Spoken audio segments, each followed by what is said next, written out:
Bernice Germond stepped off the bus on Thanksgiving Eve 1930 and noticed something wrong. "Looks like nobody's home. The house is dark," she told the driver. Those were the last words anyone heard her speak. Dutchess County, New York. In November 1930 was rural dairy country, about 90 miles north of New York City.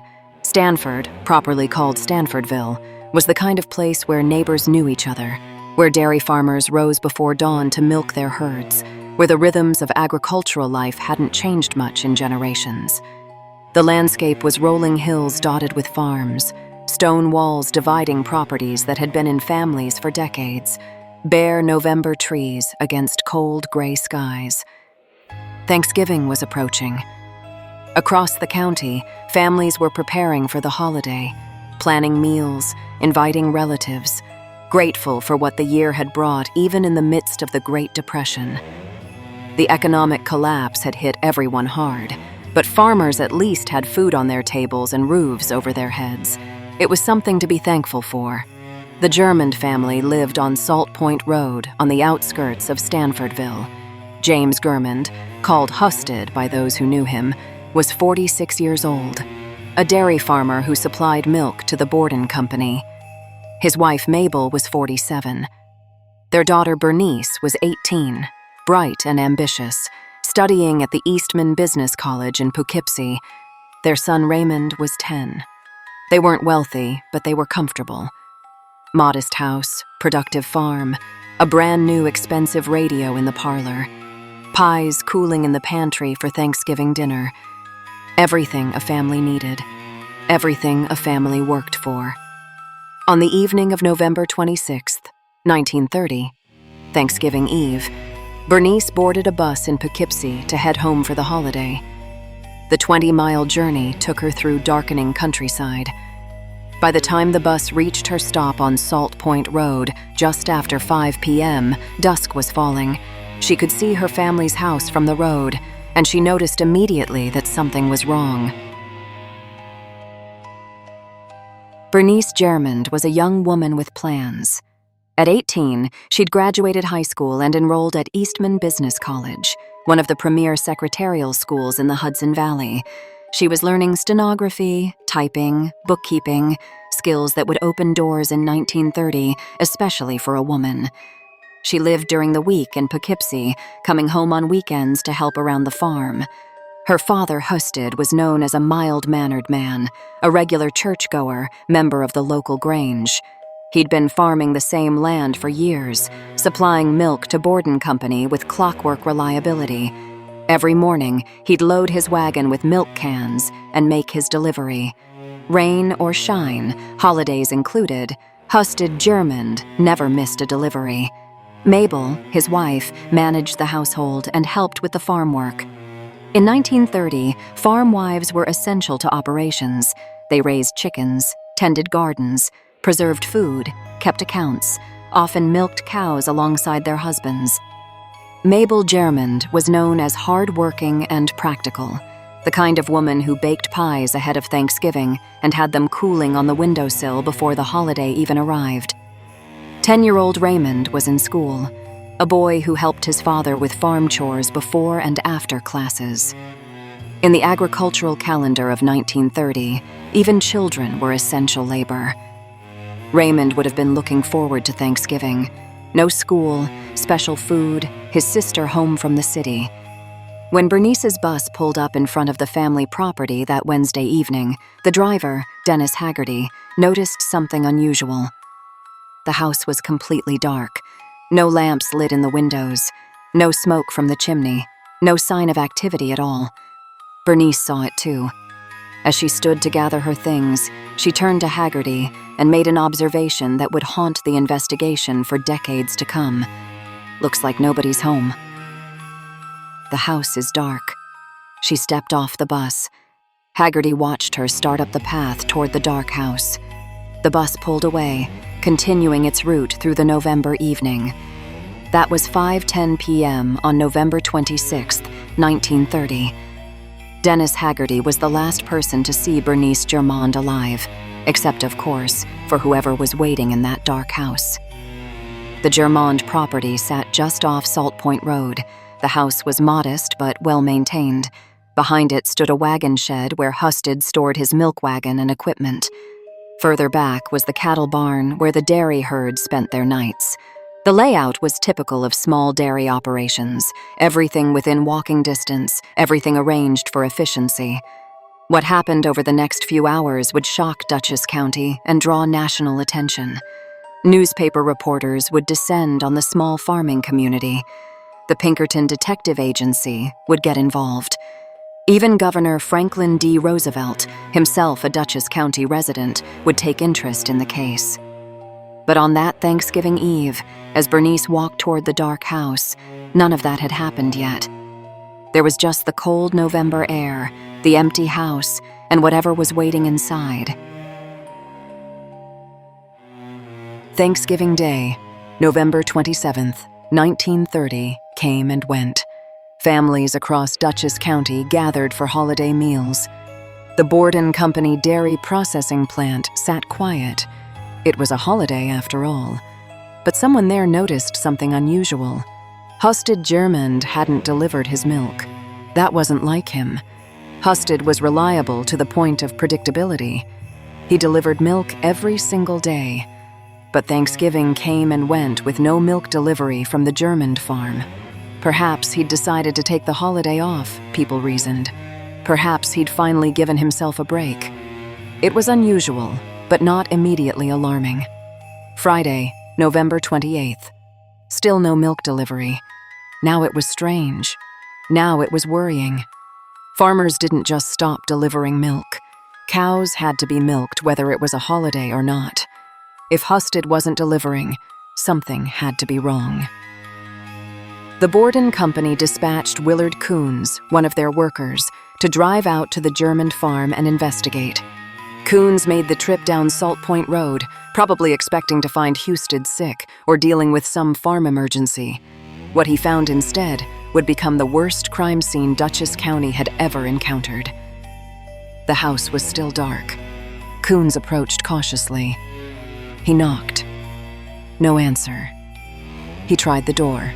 Unlocked. He stepped inside and immediately knew something was terribly wrong. The house was cold, as if the fire had gone out days ago. There was a smell. And there was blood. Coons found Mabel and Bernice Germond in the kitchen. Both had been stabbed multiple times. Both were dead, their bodies in positions that suggested they'd tried to defend themselves, tried to fight off whoever had attacked them. Bernice's hands had defensive wounds, cuts that showed she'd tried to grab the blade, tried to stop what was happening. Panicking, Coons ran from the house. He checked the wagon shed behind the house. There he found Husted Germond and his 10-year-old son Raymond. Both had been stabbed repeatedly. Both were dead, their bodies soaked in blood. 4 members of the Germond family, murdered in their own home and outbuildings, left undiscovered for more than 48 hours. Coons ran to get help. Within the hour, the Germond farm was crawling with law enforcement. Dutchess County Sheriff Oakleigh Cookingham arrived to take charge of the investigation. State police came from surrounding areas. The county coroner was called. And almost immediately, a crowd of neighbors and reporters began to gather, drawn by word of mouth and the sight of multiple police vehicles on the quiet country road. The crime scene examination revealed a level of violence that shocked even experienced law enforcement. A total of 23 stab wounds across 4 victims. Each victim had been stabbed at least 3 to 4 times, with at least 1 wound near the heart, suggesting the killer knew exactly where to strike to cause death quickly. The weapon appeared to be a large knife, probably a butcher knife. Sheriff Cookingham methodically documented the scene, but the investigation was immediately hampered by problems that would plague it for years. The crime scene had been contaminated. Neighbors and reporters had trampled through before proper evidence collection could begin. Photography techniques in 1930 were limited. Forensic science as we know it today didn't exist. There were no fingerprint databases, no DNA testing, no blood spatter analysis. Detectives had to rely on witness interviews, physical evidence they could see with their own eyes, and old-fashioned detective work. The examination did reveal one crucial piece of physical evidence: a large butcher knife, wiped clean of fingerprints, found near the scene. Investigators were able to trace where it had been purchased, a local hardware store.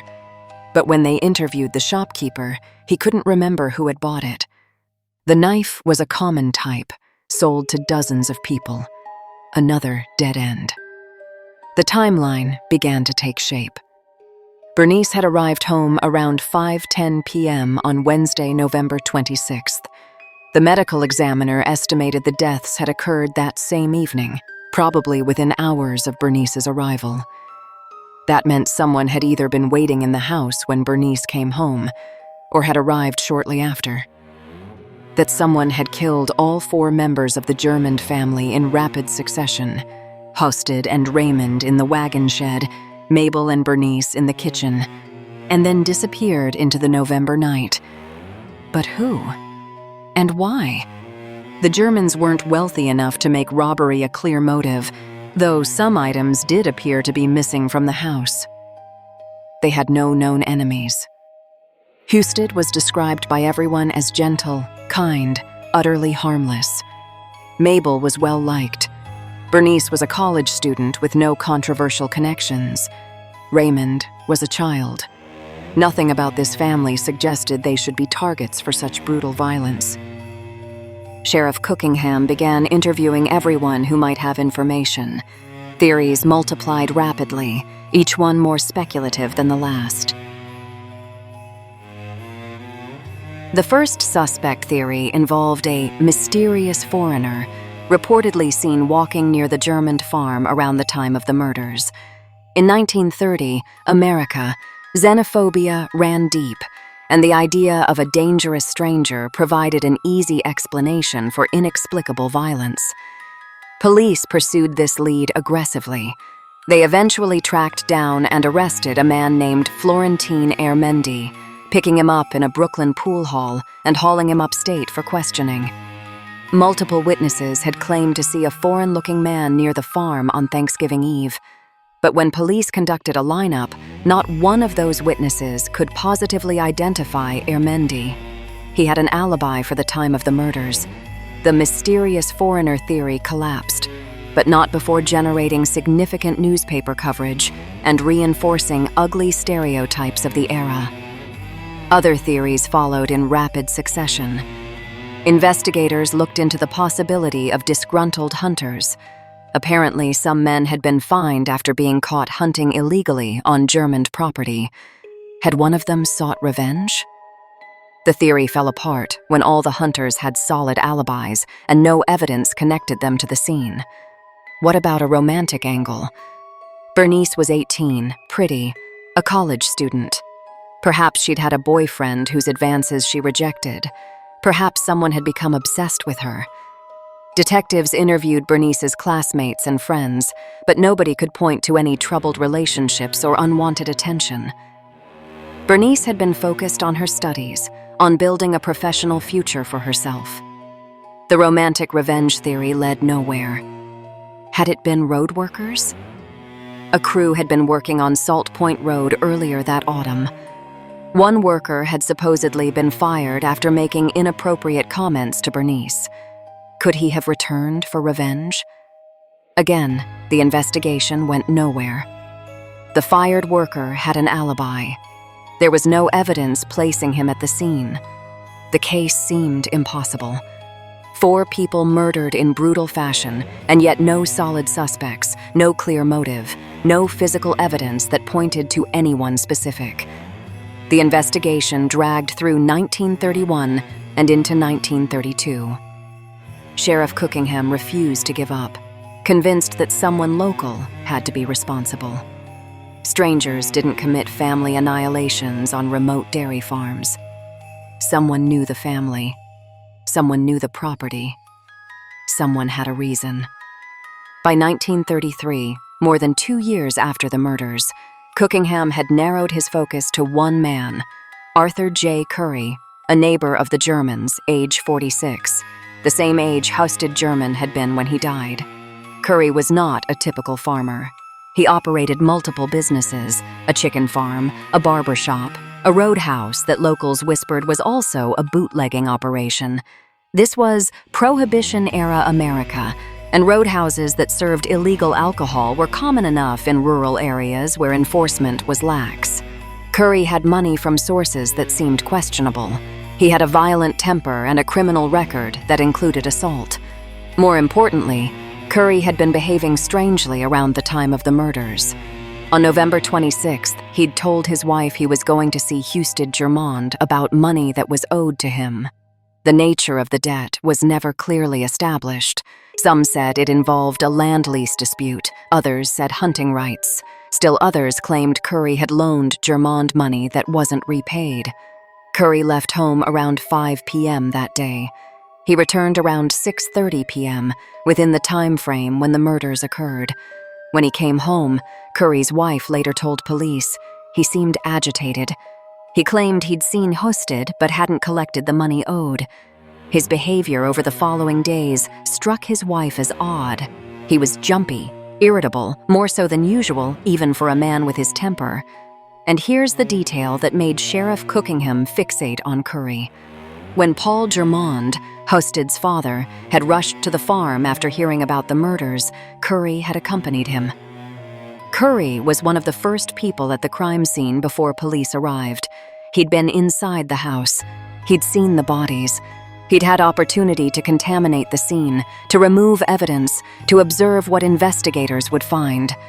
Cookingham built a circumstantial case against Curry: the timing of his visit to the Germond farm, his violent history, his suspicious behavior afterward, the disputed debt that might have escalated into argument, the fact that he'd inserted himself into the crime scene investigation before police arrived. In February 1933, Sheriff Cookingham arrested Arthur Curry and charged him with the murders of the Germond family. The arrest made national headlines. Governor Franklin D. Roosevelt, living in nearby Hyde Park, followed the case closely. The Pinkerton Detective Agency joined the investigation. Everyone wanted justice for the Germond family. Everyone wanted to believe the case was finally solved. But Cookingham's case was thin, built entirely on circumstantial evidence and suspicious behavior. There were no eyewitnesses placing Curry at the Germond house during the murders. There was no physical evidence, no bloody clothing, no weapon that could be traced to him, no fingerprints. The knife wiped clean could have belonged to anyone. Multiple people, including Curry's wife, signed affidavits describing his suspicious behavior. But suspicious behavior isn't proof of murder. Curry's defense attorney argued exactly that. Too much suspicion, too little evidence.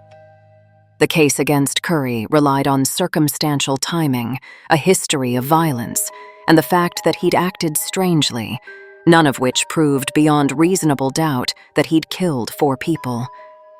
On April 3, 1933, less than a month after his arrest, Arthur Curry was released. The charges were dismissed. The prosecution couldn't make their case. Curry walked free, returning to his chicken farm, his barber shop, his roadhouse. He lived another 22 years, dying in 1955, never charged with another crime related to the Germonds. The Germond family murders became one of Dutchess County's most infamous unsolved cases.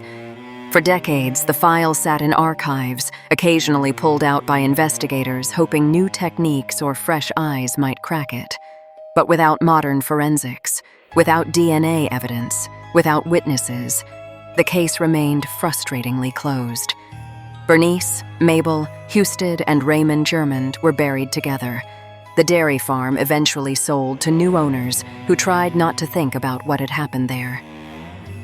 The Borden Company found a new supplier for their milk route. Life moved on, as it always does, even after unspeakable tragedy. But some cases don't stay buried.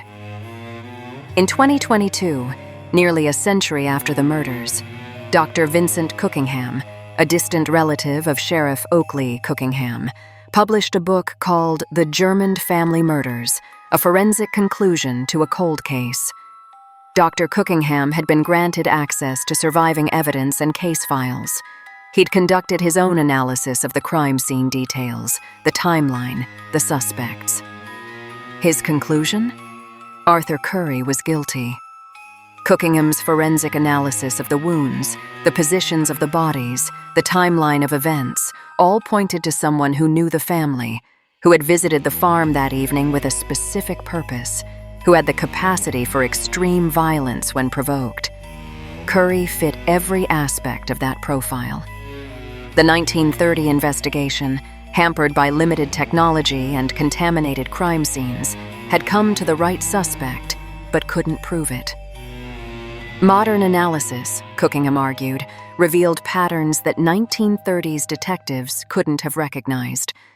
The specific nature of the stab wounds, the order in which the victims died, the way the killer had moved through the property, all of it consistent with someone who knew the layout, who had been there before, who wasn't a stranger. But even Dr. Cookingham's conclusion, published 92 years after the murders, couldn't change the fundamental reality. Arthur Curry died in 1955, never convicted, never admitting guilt. The case remains officially unsolved. There will never be a trial, never be a conviction, never be justice in the legal sense. What remains is memory. The memory of a family that should have gathered for Thanksgiving dinner, but instead became victims of violence so brutal it shocked a nation. The memory of an 18-year-old girl whose last words were about a dark house. The memory of a 10-year-old boy who never got to grow up. The memory of parents who worked hard, lived quietly, and died senselessly. The Germond family farm is still there on Salt Point Road, though the house has long since been modified and the dairy operation is gone. People drive past without knowing what happened there. But in Dutchess County, among those who know the history, the Germond case is never forgotten. It's become part of local lore. The worst crime the county has ever seen, the Thanksgiving that turned to tragedy, the murders that were never officially solved. The Germond family tragedy reminds us how fragile safety can be, how quickly an ordinary evening can turn into horror, and how some mysteries resist even the most determined investigation. In 1930, without modern forensics, Sheriff Cookingham did everything he could but couldn't prove what he believed to be true. 90 years later, Dr. Cookingham's analysis brings us as close to closure as we're likely to get. But closure without conviction isn't quite justice. Bernice, Mabel, Husted, and Raymond Germond deserved better than to have their murders remain unsolved. Their family deserved answers. The community deserved justice. Sometimes, despite everyone's best efforts, those things remain out of reach. So here's what haunts me about this case. Do you think Arthur Curry did it? The circumstantial evidence pointed to him. His behavior was suspicious, but without solid proof, should he have been convicted? Drop your thoughts in the comments. I actually read them, and this case raises real questions about the balance between suspicion and evidence. This would have been part of a Thanksgiving series if we were doing one, cases where the holiday went dark. If you're into this kind of deep dive storytelling, the full investigation plus the human tragedy, subscribe for more. And if this story resonated with you, a like helps these cases reach people who should hear them. This has been Umbra Cases.